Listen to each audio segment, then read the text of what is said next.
This hearing is for an appeal of a flood hazard violation notice dated 9/19/2023, submitted by Charles and Cheryl James for their property at 256 Depot Street, Proctrosville, in response to a violation letter dated 9/19/2023, which states that a violation of the Cavendish flood hazard regulation has occurred.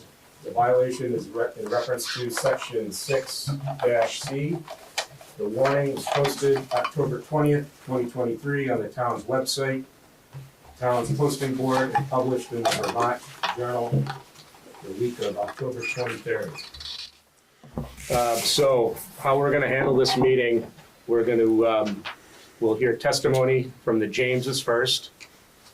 And after that, anyone wishing to address the planning commission, ask questions or provide comment, will need to raise their hand, and I will address them, and then you can address the board.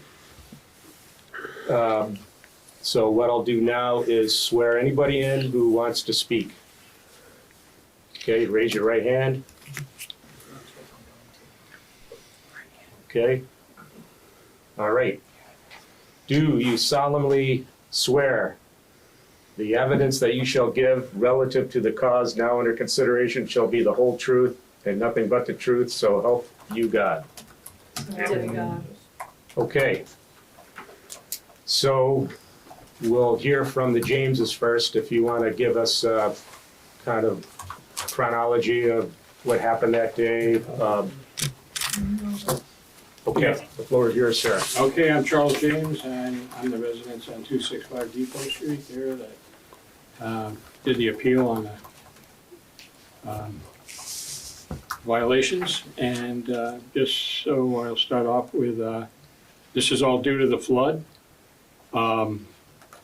We got severely flooded inside and out. Been working 7 days a week since the flood. Exhausted all my funds on build back. I do have started to work, gutted the inside of my home, and then decided 3 or 4 days later we got hit with flash flood again. So at that point, after I was dried out, I decided to go outside and build back on the outside. I started by digging straight. I've had tons of silt and debris and river debris that was in my backyard, side yard, through the driveway and into my neighbor's house, which is Donovan's house, in his backyard, which I lost a lot of yard. So I started by scraping all up, and yes, I brought in new fill. I took old fill to get down so I could have gravel before I put my lawn back. Everything was put back at the same elevations and what I had in my yard. I did plant trees, and I did put a border, and I believe that there's issues with the border of my properties is one of the biggest issues here. That's why I'm here. That I have built a berm. Not knowing, I did plant my trees very close together for privacy reasons, because my neighbors on, not sure their address, but Christina LeBerm and Eric Evans live, that we have spotted cameras, which they have told us they had cameras in their windows, aiming in our windows before the flood, and they can see everything we are doing in our yard. I did note that there is cameras in the windows. At that point, we're putting evergreens in to get some privacy. I was putting them very close together for the privacy, and without mounting them individually, I put them all together, not knowing, totally not knowing, that I was building a berm, which I'm willing to work with the town to make things right, as far as if I have to redo some of my work. At that time, I also installed, trying to get my border, because of my neighbors on that side were giving us very, very lots of trouble and very much threatening and standing and on the borderline, watching, videoing me and cursing at me and telling me all kinds of different things. So I decided to put a split rail fence up. Not liking fences, but I put a split rail fence up, try to keep our border. I had the dirt mound and I put the evergreen trees in totally for privacy, but that didn't work. At that time, I did have problems with the neighbors as they came over and vandalized my yard, took out one of the trees. We had so much intense stress with these people. I decided to put up like an inexpensive stockade fence. At that time, I was under the understanding that I needed to keep the fence up off the ground to have water filtration underneath it. Once again, not knowing I had a berm for that kind of reason, and I was in violation, but at that time, I believe it was my neighbors that identified the issue to the town and made it an issue. So the stockade fence went up, trying to have these neighbors leave us alone after threatening to my wife. My wife has breast cancer and been dealing with that, and she's been trying to stay calm and stressed, but boy, my neighbors didn't let it go. They had to stress with her, we don't care if you die, we're gonna burn your house down, and we're gonna make your lawn and your yard turn terrible.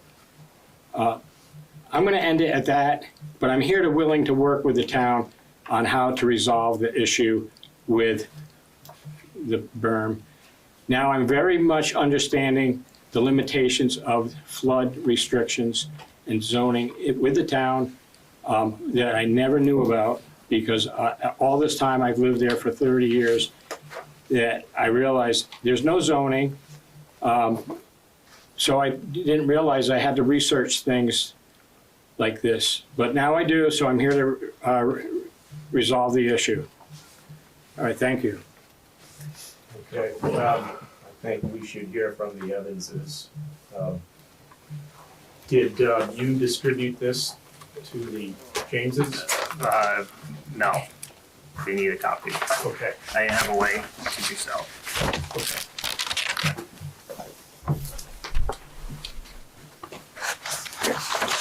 They all have one. I have one. All right. Okay. Okay, so go for it.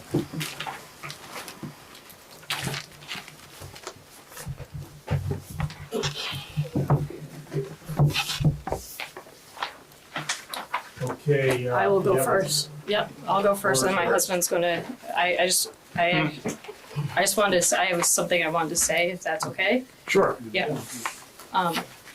So me and my husband, we own 293 Depot Street. We believe the town manager was correct in issuing this violation to our neighbors at 265 Depot Street. Following the flooding event on July 10th, and again on July 18th, we witnessed hundreds of yards of material delivered and used to construct a new berm on the upstream edge of the property at 265 Depot Street.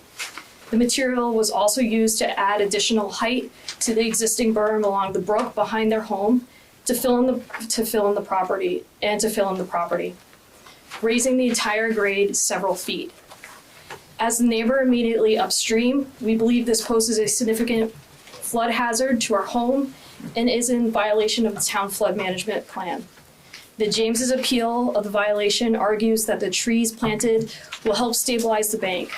While we agree, we believe they should have been planted flush with the existing grade, not in a raised mound 2 to 3 feet above the existing grade level. Additionally, after receiving the violation letter, the Jameses built a stockade fence. We believe the fence poses additional hazards, obstructing the flow of water from our upstream property. As water would back up behind the berm, then be caught behind the fence, effectively raising the berm another 6 feet in height. The section of the fence along the stream are installed in the top of the bank that eroded significantly during the flood. We fear that additional erosion will occur, causing the panels to fall into the brook. These can get stuck at any number of points along the brook and make any flooding worse by creating a dam. Notably, the opening where the brook passes under Pratt Hill is prone to clogging during a flood. While our home did not get flooded inside during the storms in July, water was inches from going over our slab. Multiple items in our yard floated away. If 265 Depot Street remains in its current state, we believe that a flood event at the level of Irene or July 10th will significantly impact our home by flooding throughout the first floor living space, destroying wiring, appliances, mechanicals, and our personal belongings. We do utilize the NFIP insurance. However, the violations on our neighbor's property will likely draw scrutiny from the program, and the insurers putting future participants at risk. We handed out, the handouts have several pages of images showing the property prior to the flooding and during the construction this past summer. My husband was going to talk about that. Yep. So, I mean, I was just gonna run through this. If we just go, it's trying to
because we're here to Yeah, resolve you this stated at the issue. beginning that you were willing to work with the town. Yes, And sir. we understand that.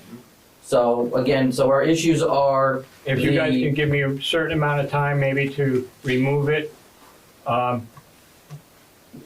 then I'm willing to remove it. If you could give me maybe like 8 months, we're getting into a frozen ground right now, and to do it properly, I would prefer to do it in the spring, but not when it's too wet in May. So we're still putting our yeah, so downstairs we're, together. the three things I think we're looking at is that panel fence along the stream bank. We're looking at the tree line and trying to make that less of a berm Yes, sir? so that water can flow through there, even though that, water will erode that probably, but right now the optics is that it's a berm, and then the stockade fence that is put up those are the three things that we'll be looking at and addressing. Okay, so let me just refer to those 3 items, so we can maybe resolve things and we can all go have happy Thanksgiving. 1, I will with ample time from the town, I will remove the fencing on the riverbank. As far as the fence goes, from the 50-foot setback on the property line, if I could raise that so I could still have my privacy, I would prefer to do that on my 50 feet for the property line, so I could have my privacy and a peace of mind. Whether it be, if you guys feel comfortable, it's fine where it is, or you feel it'd be better to go 8, 10, or 12 inches, I'm willing to move that 50 feet raised. As far as the tree line in that 50-foot zone, to resolve the heavy-duty berm issue, I would be willing to leave my trees alone so they started to root already. It's been quite a few months, and trench out in between those trees in the 50-foot area so it is no longer a berm and water could flow through there. And just make it round around them like that we were trying to do in Once the first again, place. Once again, I will willing to do that if you can give me some ample time. Okay, we'll look at that and further discussion within the board. But we appreciate that. We appreciate that you saying that on record. And so we'll have to consult amongst us and with the select board, if that's going to mitigate the violations and move forward from it. Go ahead. My other question was does this violation also encompass the fill that was added in addition to the berms, the fact that their property is several feet higher, probably 1.5 foot higher than it used to be, and okay, let me rephrase that then. I believe their property is 1.5 foot higher than it used to be. Can we somehow verify that it's, that their property remains downstream of ours as it has been? Like the pictures that I took where you can clearly see there's no obstructions all the way down. I don't know what, I have grade measurements on my side. I don't have them Okay. from the, I don't All right. Mr. Chambers, is there any issue with the grade or any evidence of the neighbor's property being higher now due to the addition of fill? When I was there, I thought it was, but when I was there, it was at the very beginning when, they were having to remove stuff as well. I think we've heard in this hearing that the grade was fairly similar to what it was before from some sworn-in people. So I couldn't say for 100% sure that it's any higher. And on that note, I think, Tim, we also ought to address the fact that we did get another letter from a budding landowner as well. Address that we received it in the open, in this meeting as well, because that also has some pertinent information. Okay. Excuse me. So these are from another neighbor in the front area that used to be all attached. That's what. Yeah. Yeah, we got that in an email. Thank you. Yeah, she couldn't be here tonight. Getting back to the fence, One concern I have is raising it, is how high does the fence would have to be raised to allow a flood to go under? We're not engineers, so I would be hesitant to give a height. I don't have a limit. good answer for that one either. Right. Is that something we were probably look to Scott Jensen for? Send it an email. John, do you have anything to weigh in on that? I don't think that you could, because it's not in a FEMA mapped flood hazard area. This is in the river corridor. So FEMA maps flood hazard areas based on depth, right? This is how deep the water is going to be. The river corridor is, here's where the water is going to be laterally. So I don't think, I certainly wouldn't give you an elevation, and I'm not speaking for Scott. You can certainly ask him, but I'd be real suspect that he would do something like that as well. I mean, you could arguably use this flood, as a base point. Right. Would it fall under a potential hazard due to a flood of this event happening again? That debris and that fence, that stockade fence, coming down and creating a just more debris? Would we be able to articulate that? That is the risk of additional development within the river corridor. That's why it's largely prohibited, as your bylaws say. Whether, the tricky part is the river corridor is like, we know that stream's going to move. We know it's going to occupy that space, that 50 feet on either side at some point. Mm-hmm. Might be the next time it rains, might be 10 years from now, might be 100 years from now. We don't know. But science tells us that's where the stream will be. Okay. Can I just say one thing? Yes, sir. As far as, this is a very constructive type of a comment. I did attend a river and stream type, I can't remember the organization, last week at the Ludlow Town Hall. There was several members from the state, rivers and streams, trout, dams, blah, blah, blah. One thing I picked up there that they commented on was, when I was listening only, was with a berm. Once they had a road and they had the river stream and then they had a berm, and then on the other side of the berm was a field. When the state came through and redid everything after a flood, they put it back the same exact way with the berm between the road and the stream, but they would have preferred to have the stream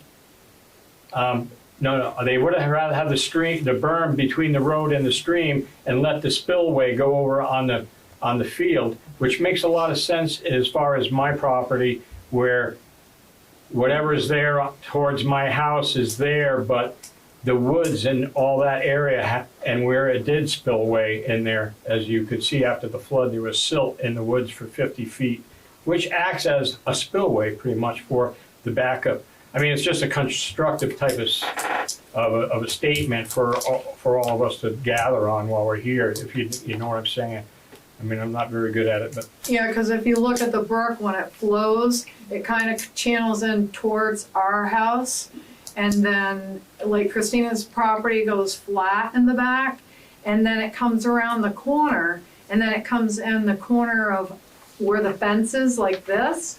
So when the water raises to a certain level, like it doesn't come over where our berm has been for years, it literally overflows on the opposite side of the property. So it gives it a free flow area, and it goes down because all of that, like it goes a quarter of the way up the bank and the back. You're talking about the opposite side of the property, the Yeah. other side of the brook? Yeah, because it like literally goes a quarter of the way up the brook, and all the water's flowing on that property. Because Christina wanted to like redirect the brook, and that's what she talked to Scott Jensen about, and he said he couldn't do that. So, but it already free flows over to that side anyway, and it fills right up on that side. So you literally look like you're looking at, a river rather than a brook this size. It turns into like the river because it flows way over on that side. Okay. And it goes down and meets the Black River down behind Craig Goodman's house. Yes. Okay. Go ahead, Christina. So when Scott Jensen came out to my house, did not say we could not do that. He said we have to get approval. Could not do what? Could not, he did not, she just said that Scott said we could not put a channel over on the other side. Yeah. He said we have to get approval, which we have not done because we've been busy doing other You'll never get things. And so, This isn't gonna happen. So- He said what he So- legally has to say. yeah, I understand that, that's fine. But anyways, what he said, because our bank used to be a lot higher, and in Irene, I did not have a single drop of water in my yard from Irene. But what he said was the reason when the brook backed up, part of the reason in the second storm, it went in their property and went around their berm because it found the lowest point. But it wouldn't have flooded the way it flooded the second time if they didn't have that original berm. That's what he told us when he was there.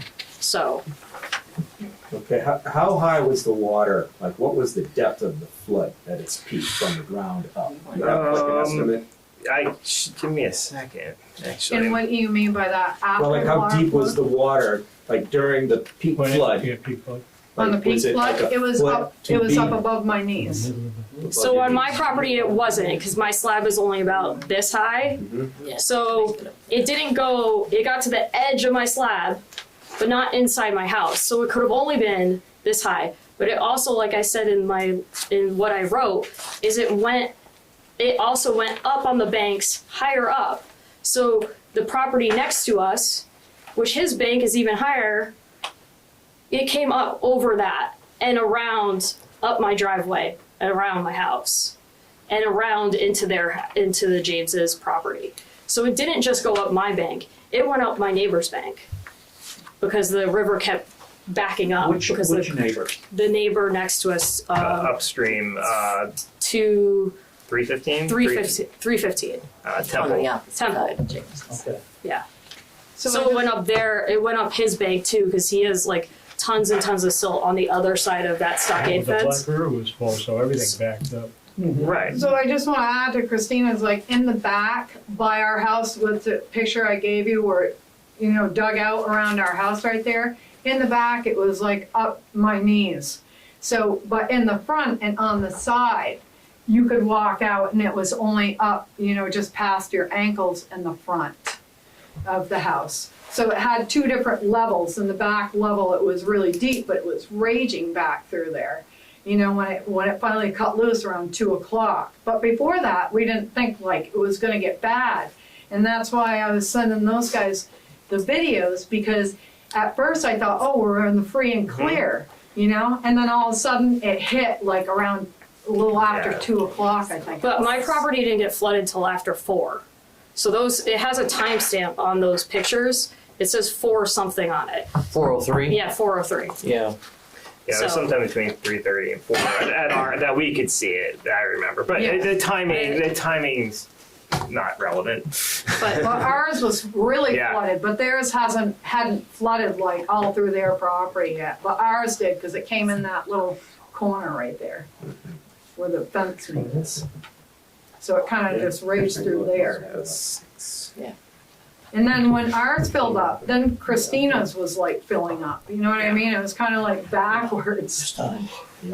Okay, so, I think I'd like to, we'll need a recess. If anybody has any other comments or questions, I'll give you one more chance. Yeah, the only thing I was gonna add was just that we had spoken. I was just gonna say, yeah, we had spoken about doing trying to get something done on the other side to allow something to flow out. No, it wasn't a full redirect of the stream or anything. It was trying to add like a relief valve or so, so it would go that way first instead of coming up over on our side. That hasn't gotten really anywhere. The state, there's a couple people, somebody from the state was supposed to reach out, but we haven't heard anything, and I didn't write the name down, so I didn't. That would be quite an undertaking. But So, it's literally- But yeah, and so like on the other side, it's roughly. It's about a foot. It's almost a foot higher on the other side. So there was we figured out we'd have to take down at least 6 or 8 inches for about 15 feet. to start building something. But it is high. It's slightly higher on the other side. It is true though, that as the Black River was absolutely banked full. As it was full, everything water backed that- up. Water that normally flows in unimpeded into the river, suddenly has no place to go and it starts to back up and it'll Yeah. keep backing up and backing up and backing up. Absolutely, yeah. I think that's why our property got so flooded first, and then theirs didn't hit afterwards, because it was Yeah. like backing yeah. up So everywhere. It's the old saying, the only reason why there wasn't total devastation was the rain stopped. Yeah. Yes. But then our basement, our downstairs, that we have all our bedrooms in, that literally like flooded 3 times afterwards because we got it all dried up, like, within 2 days after the flood. But then the rain came down The again. ground was so saturated, And nowhere to go. then we flooded again. And it did it like 3 times. Yeah. So, board, we can either recess the hearing if we need more information, or we could close it and go into deliberative session. And then if we do close the hearing, we would have 45 days to make a decision. So, I'll make a motion to close the hearing. I'll second that motion. okay, any discussion? No. All in favor? Aye. Okay, motion is passed. The hearing is over. When Thank you. will we hear from you? So days. how? We have 45 days, Yes. so I'm hoping before that. And it has to be in writing. Oh, That's what, yeah, in writing, you'll get a letter, okay. so. Can I ask one question? Yeah, sure. As far as the closing, okay, I understand the 45 days. Mhm. Because maybe you need to do a little research saying, that fence needs to come all the way down, or you'll be fine raising it up another 12 inches. That's the one I was talking about on the borderline, correct? Yeah, there would be, I mean, I understand that there's 45 days. right, I just want to understand, I won't get blindsided with like another something stating it's like, oh, you're gonna get fined, like. No, no, that's not our intention to No. find anybody. Yeah, I know, but that got me a little shook up and it's like, oh my God. No, That's just legal. This wording that I had of 7 days. Yeah, You can't do any more research anyway, it's a hearing. by I mean, sit on board, whatever's Okay. presented. Well, is what just, you- Yeah, we're we're just done. It's only concerned what's because like presented there's at the, snow at the coming. meeting. Yeah. And like, we're trying to finish our downstairs, so we got bedrooms, place to sleep, because we haven't finished it yet. Yeah. So we just don't know like what you were gonna kind of like throw at us, like when you would want it done, but considering like we got the winter, I mean, Yeah, winter's coming, I mean. We- we're willing to do, whatever. We can have a finding, we we will take that in consideration. Yeah, we'll vote on a finding and then it goes to the select board and the select board then recontacts you. Wonderful, Okay. yeah, thank you. I don't believe it goes to this level. So that board doesn't. Oh, okay. It's us. Oh, us. That was my understanding also. Yeah, it would only be if there's like a fine. Oh, okay. okay, Select board. okay, thank you, Say how much the fine. thank you so much. On the what? Okay, well, thank you, everybody. sure. We're gonna go to deliberative session, I guess. I'm sorry, go ahead, Rick. I wanted a copy of, if we're putting in the letter, Christina just wanted a copy of that, seeing as how it's getting put in for consideration. Oh, yes. So I was just looking for one. Okay. Do you other Oh, yeah. business or do you, according to your, do we have other business? Is it like an old? Is it just this?